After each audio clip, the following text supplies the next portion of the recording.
नमस्कार मित्रमैत्रिणींनो, जर तुम्हाला आपल्या चॅनलवरच्या कथा आवडत असतील तर लाईक करत जात जा आणि चॅनलला सबस्क्राईब करून बाजूची घंटी दाबा आणि ऑलवर सेट करा. म्हणजे जेव्हा जेव्हा मी नवीन व्हिडिओ किंवा कोणतीही नवीन पोस्ट अपलोड करेन तेव्हा ती सगळ्यात आधी तुमच्यापर्यंत पोहोचेल. धन्यवाद. तर वळूया आपल्या कथेच्या पुढच्या भागाकडे. आता मंडपात युविकाची एंट्री झाली तशी इथे पाटावर बसलेल्या आधीच्या हृदयाची धडधड आपोआपच वाढली. त्या फुलांच्या सेहऱ्यामधून तो तिला पाहत होता. त्यानेच पसंत केलेल्या त्या लाल लेहंग्यामध्ये ती खूपच सुंदर दिसत होती. पण कमी होती ती फक्त तिच्या ओठांवर नसलेल्या स्माईलची.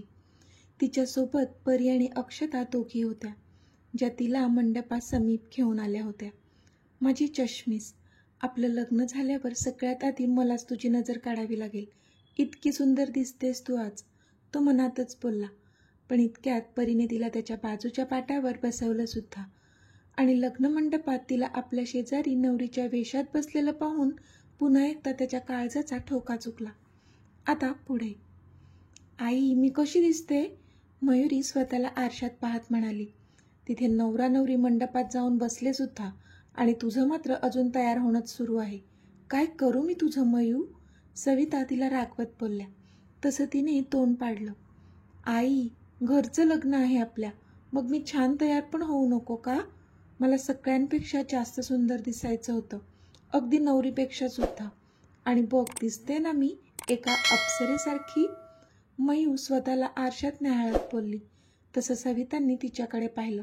मुळात होतीच ती खूप सुंदर आणि त्यात मेकअप आर्टिस्टने तिच्या सौंदर्यावर 4 चान लावले होते. थोड्या वेळासाठी सवितांना पण तिचा हेबा वाटला. खूप सुंदर दिसतेस माझी मयू. त्यांनी तिच्या डोक्यावरून बोटं मोडून घेतली तशी लाजली ती. आणि हे लाजणं, हे सजणं कोणासाठी होतंय कळतंय हा मला, त्या तिला चिडवत बोलल्या. आई, ती खोटं खोटंच चिडली. आधीने तुला आज पाहिलं ना तर त्याच मंडपात लग्न करेल तो तुझ्याशी. इतकी सुंदर दिसतेस तू आज. सविता बोलल्या तशी पुन्हा हसली ती. त्याच्यासाठीच तर आहे हा सर्व अट्टहास, माझ्या आधीसाठी, मयुरी बोलली. बरं बाई, चल आता खाली आणि दाखव तुझं हे सुंदर रूप त्याला आणि कर घायाळ बरं, सविता हसून बोलल्या. आई, काहीही काय, काय हे घायाळ वगैरे, मयुरी कसंसच तोंड करत बोलली. चल आता, सविता बोलल्या आणि तिला खाली घेऊन आल्या. त्यांनी पाहिलं तर नवरा नवरी तर मंडपात बसले होते, पण तिने सगळीकडे नजर फिरवून सुद्धा तिला आधी काही कुठे दिसलाच नाही. तशी ती नाराज झाली आणि प्रतीक्षांकडे आली. मामी, आधी कुठे आहे? तिने विचारलं. अगं असेल इथेच कुठेतरी, प्रतीक्षा बोलल्या. नाहीये मामी तो, मी सगळीकडे शोधलं त्याला, ती तोंड बारीक करत बोलली. तो बघ, रियांश आहे तिकडे, त्याला विचार, त्याच्याच आजूबाजूला असेल कुठेतरी, प्रतीक्षा बोलल्या, कारण त्यांच्याजवळ काहीच उत्तर नव्हतं तिच्यासाठी. रियांश, मयुरीने आवाज दिला. हां, बोल मयुरी, तो बोलला. आधी कुठे आहे? तिने विचारलं तसा त्याने एक औंढा गिळला. आधी होय, आधी ना बाहेर गेलाय, तो इकडे तिकडे पाहत बोलला, कारण ह्याचा विचार तर केलाच नव्हता त्यांनी. बाहेर? बाहेर कशाला? घरचं लग्न सोडून बाहेर का गेला तो? तिने विचारलं. तसा रियांश पुन्हा चपापला, कारण आता तिला काय उत्तर द्यावं काही कळत नव्हतं त्याला. अरे बोल ना, फोन पण नाही उचलत तो, ती वैतागून बोलली. मी पाठवलंय त्याला बाहेर, माझे काही गेस्ट आहेस त्यांना घ्यायला गेलाय तो एअरपोर्टवर. मागून आजींचा आवाज आला तसं तिने वळून आजीकडे पाहिलं आणि इथे रियांशने हुश्य केलं. ओके आजी, मयू बोलली आणि तिथून निघून गेली, कारण आजीशी वाद घालू शकत नव्हती ती. थँक्स आजी, वाचवलं बाबा तुम्ही, रियांश छातीवर हात ठेवत बोलला. आपली टीम आहे ना, मग आपल्याला एकमेकांना वाचवावंच लागेल, हो ना, आजी बोलल्या तसा हसला तो. इथे मयुरी मात्र पाय आपटत समोरच्या खुर्चीत जाऊन बसली होती जिथे सविता बसल्या होत्या. काय झालं तुला असं तोंड पाडायला? सवितांनी विचारलं. आई, आधी बाहेर गेलाय, आता कधी येईल तो? मला त्याला मी कशी दिसते ते विचारायचं आहे, ती बोलली. बाहेर गेलाय? पण का? सवितांनी संशयित नजरेने विचारलं. आजीने पाठवलंय, तिचे कोणीतरी गेस्ट्स येत आहेत त्यांना घ्यायला, मयुरी तोंड पाडत बोलली. गेस्ट? कोणते गेस्ट? सविता तोंडातल्या तोंडात पुटपुटल्या. त्यांच्या मनात शंकेची पाल चुकचुकली होती. मला काय माहीत यार कोणते गेस ते, मयुरी वैतागून बोलली. बरं बाई चिडू नको, सविता बोलल्या. तशी मयुरी शांत झाली, पण सवितांच्या मात्र डोक्यात काहीतरी सुरू झालेलं. नक्की आधी कुठे गेला असेल, त्या विचार करतच होत्या की काही नातेवाईक बायका येऊन त्यांना भेटल्या. तसं मात्र त्यांच्याशी बोलण्यात गुंग झाल्यानंतर त्या आधीविषयी विसरून गेल्या. इथे आदी आणि युविका एकमेकांच्या जवळ पाटावर बसले होते. आदी त्या सेहऱ्याच्या आडून तिरप्या नजरेने तिलाच पाहत होता, पण तिची नजर मात्र समोर होती, जी त्यालाच शोधत होती. पण सगळीकडे नजर फिरवून देखील तिला तो नजरेस पडतच नव्हता. परी दिसली, रियांश दिसला, घरातले सगळेच दिसत होते समोर, पण ज्याला बघायचं होतं तो मात्र तिला दिसतच नव्हता. त्यामुळे तिची बेचैनी अजूनच वाढली होती. आता काही क्षण बाकी होते तिच्या आयुष्याचे, आणि त्या क्षणात तिला त्याला डोळे भरून पाहायचं होतं, शेवटचं, आणि मनात साठवून ठेवायचं होतं. म्हणजे ह्या जगातून निरोप घेताना त्याला बघतच शेवटचा श्वास घेणार होती ती.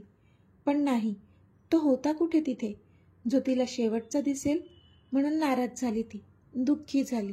देवाने इतकं निर्दयी व्हावं की आपण त्याला शेवटचं सुद्धा बघू नये. कसलं नशीब आहे हे माझं, ती मनातच बोलली आणि डोळे मिटले तिने.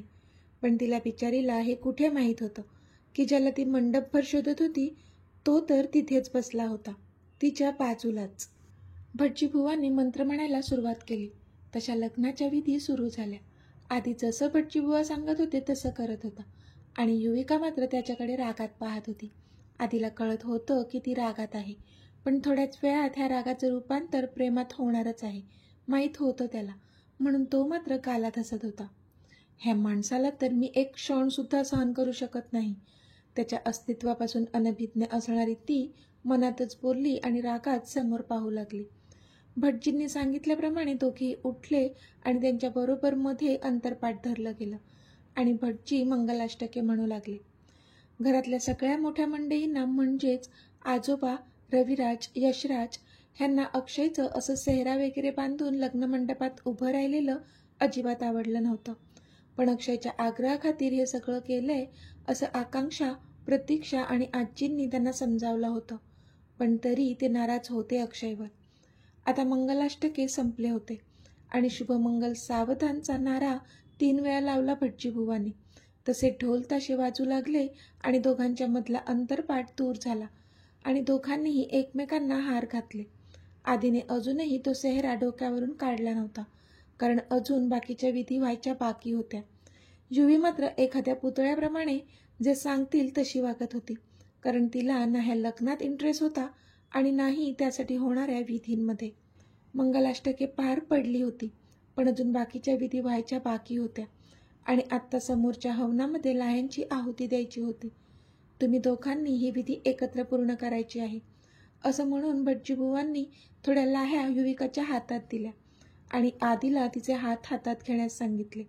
तशी ती मात्र रागाने त्याच्याकडे पाहू लागली. अरे देवा, ह्या पॉयझनचा इफेक्ट होत का नाही अजून?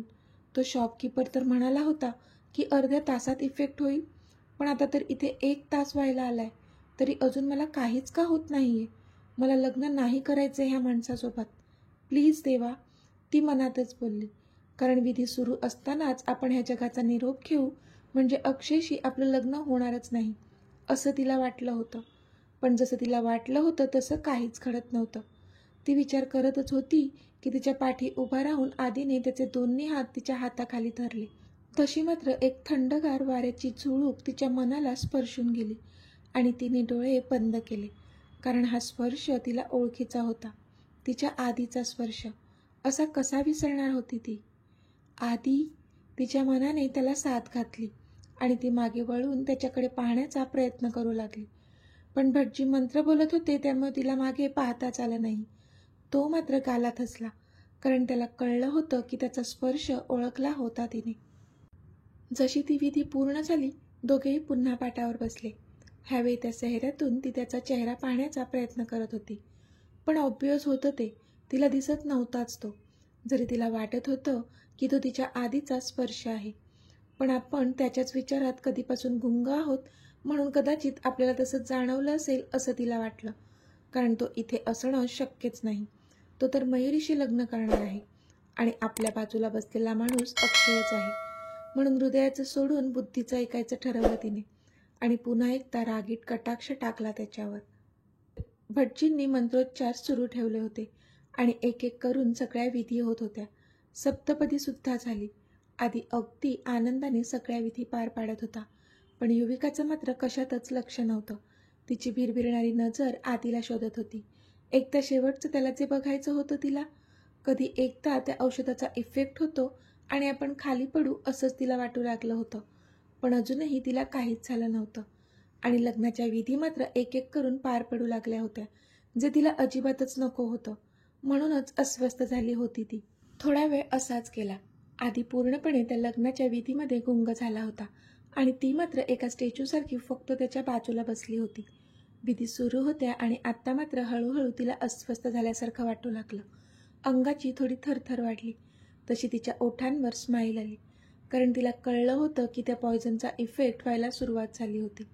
आता काहीच वेळात आपण जमिनीवर निश्चित पडू आणि ह्या सगळ्या त्रासामधून सुटू असं वाटू लागलं होतं तिला. आतून अतिशय वेदना सुरू झाल्या होत्या. तरी बाजूला बसलेल्या आधीवर अक्षय समजून कुत्सित कटाक्ष टाकला तिने, कारण फायनली तो हरणार होता आणि तिचं आधीवर असणारं प्रेम जिंकणार होतं. तिने एकदा समोर बसलेल्या तिच्या आईवर नजर टाकली आणि हसली. ती शेवटचं बघत होती तिच्या आईला, म्हणून हसून पाहत होती. पण सुमनताईंना मात्र तिला असं हसताना पाहून खूप आनंद झाला होता. क्षणात त्यांच्या डोळ्यांतून अश्रूचा एक थेंब खाली पडला, कारण कित्येक दिवसापासून ही स्माईल बघायची होती त्यांना तिच्या चेहऱ्यावर, जी आज दिसत होती. त्यांना वाटत होतं की युवीने हे लग्न मान्य केले म्हणून ती खुश दिसते, पण त्याच्या मागचं जे खरं कारण होतं त्याच्यापासून तर अनभिज्ञ होत्या त्या. युवीने तिच्या आईवरची नजर आता मिहूवर टाकली, तर ती पण प्रसन्न चेहऱ्याने तिच्याचकडे पाहत होती. मग तिने एकदा परीकडे पाहिलं, जी तिची बेस्टी होती. परी पण तिला खुश दिसत होती. त्या दोघींना आपल्यासाठी असं खुश पाहून आनंद साजरा करावा की मग दुःख कळत नव्हतं तिला, कारण त्या दोघी आपल्या ह्या लग्नासाठी खुश आहेत, पण आपल्या मनाची अवस्था नाही का माहीत त्यांना, असा विचार करून दुःखी झाली होती ती. पण बिचारी ह्या सत्यापासून तर अनभिज्ञच होती की ज्या लग्नासाठी मिहू आणि परी खुश होत्या ते तिचं लग्न तर तिच्या आधीशीच होत होतं. फक्त तिला स्वतःला ह्याची अजिबात कल्पना नव्हती. तिने शेवटची तिची नजर त्या पूर्ण हॉलमध्ये फिरवली आणि त्याला शोधू लागली ती. हो, तिच्या आधीला. त्याला शेवटचं बघितल्याशिवाय तर जीव सोडू शकत नव्हतीच ती. आपला शेवटचा श्वास त्याला बघूनच सोडायचा होता तिला, नाहीतर शांती मिळणार नव्हती तिच्या आत्म्याला. पण तिची खूप निराशा होत होती, कारण त्या भल्या मोठ्या हॉलमध्ये सगळे तर दिसत होतेच तिला, पण फक्त तोच दिसत नव्हता. आणि त्या औषधाने स्वतःचा प्रभाव दाखवायला सुरुवात पण केली होती आणि तिचे श्वास आता वाढू लागले होते. अस्वस्थ फील करू लागली होती ती. आता हे मंगळसूत्र नवऱ्या मुलीच्या गळ्यात घाला. भटजींनी सांगितलं तशी मात्र तिची भिरभिरणारी नजर त्याच्या हातातल्या मंगळसूत्रावर पडली आणि तिचा जीव गळ्याशी आला. जे तिला नको होतं तेच घडणार होतं आता. अक्षयच्या हाताने स्वतःच्या गळ्यात मंगळसूत्र घालणार नव्हतीच ती. तिला मरण सोपं वाटलं होतं हे तकलाद उन्हात अडकण्यापेक्षा. तिच्या आधीपासून दूर जाण्यापेक्षा स्वतःच्या मृत्यूला कवटाळलं होतं तिने. म्हणून तर ती पॉयझनची अख्खीच्या अख्खी बॉटल स्वतःच्या पोटात रिकामी केली होती तिने. सगळ्या विधींचं तर ठीक होतं, त्या कशाबशा पूर्ण केल्या होत्या तिने, पण आता तो आपल्याला मंगळसूत्र घालणार? नो वे. मी जिवंत असेपर्यंत तरी माझ्या आधीचीच आहे आणि त्याचीच राहणार, ती मनातच बोलली. आणि आता तिची नजर आधीवर गेली, जो आता त्याच्या हातातल्या मंगळसूत्रावर हळदी आणि कुंकू भरत होता आणि भटजी लग्नाचे मंत्र म्हणत होते. आधीने एकदा त्या मंगळसूत्राकडे पाहिलं आणि तीच नजर वळवत त्याने तिच्या चेहऱ्याकडे पाहिलं, पण तिचा चेहरा पाहूनच त्याच्या छातीत धस्स झालं, कारण तिचा चेहरा त्याला खूपच मलूल वाटला आणि हा त्या पॉयझनचा इफेक्ट होता. पण अक्षयशी लग्न होत आहे असं तिला वाटते म्हणून तिचा चेहरा पडलाय असं समज करून त्याने हसून ते मंगळसूत्र तिच्या गळ्यात घालण्यासाठी हात पुढे सरकवले. पण इथे तिला मात्र ते अजिबात मान्य नव्हतं. ते मंगळसूत्र घालायचंच नव्हतं तिला तिच्या गळ्यात. तिने डोळे कच्च मिटले आणि त्याच्या हातातलं मंगळसूत्र ती हिसकावून घेऊन फेकून देणार होती. पण हे काय?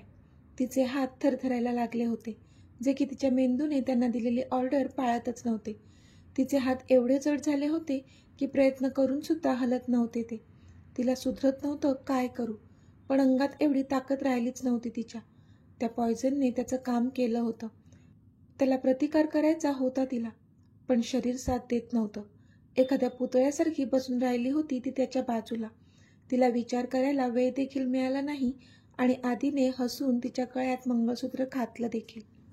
आता हा विवाह संपन्न झालेला आहे. नांदा सौख्य भरे, भटजी बुवा बोलले आणि त्यांनी दोघांनाही आशीर्वाद दिला.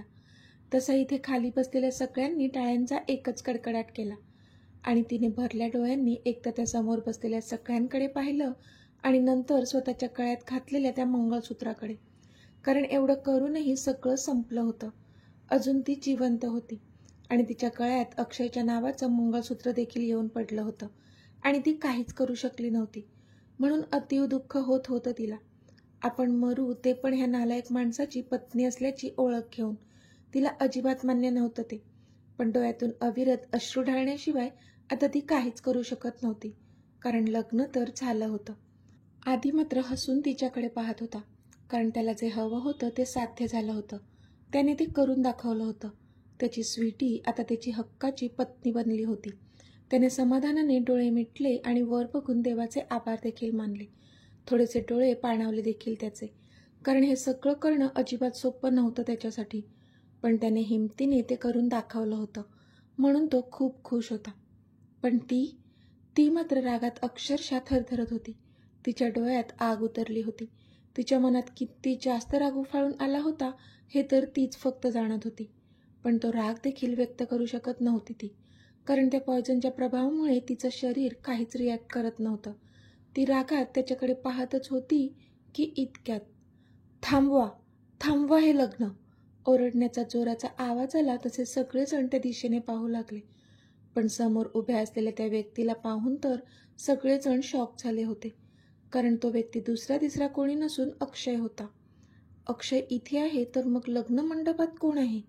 सगळेजण आश्चर्याने एकदा समोर उभ्या असलेल्या अक्षयकडे पाहत होते आणि एकदा सेहरा बांधून नवरदेवाच्या वेशात उभ्या असलेल्या आधीकडे. युविका पण समोर उभ्या असलेल्या अक्षयला पाहून शॉक झाली होती आणि थरथरत्या अंगाने आपल्या बाजूला उभ्या असलेल्या व्यक्तीवर तिची नजर स्थिरावली होती, ज्याच्याशी तिचं आत्ताच लग्न झालं होतं. तर मित्रमैत्रिणींनो, आजचा भाग तुम्हाला कसा वाटला ते मला कमेंटमध्ये सांगा आणि जर आवडला असेल तर व्हिडिओला लाईक करा, शेअर करा आणि चॅनलला सबस्क्राईब करून बाजूची घंटी नक्की दाबा. चला तर भेटूया आपल्या पुढच्या भागात. तोपर्यंत धन्यवाद.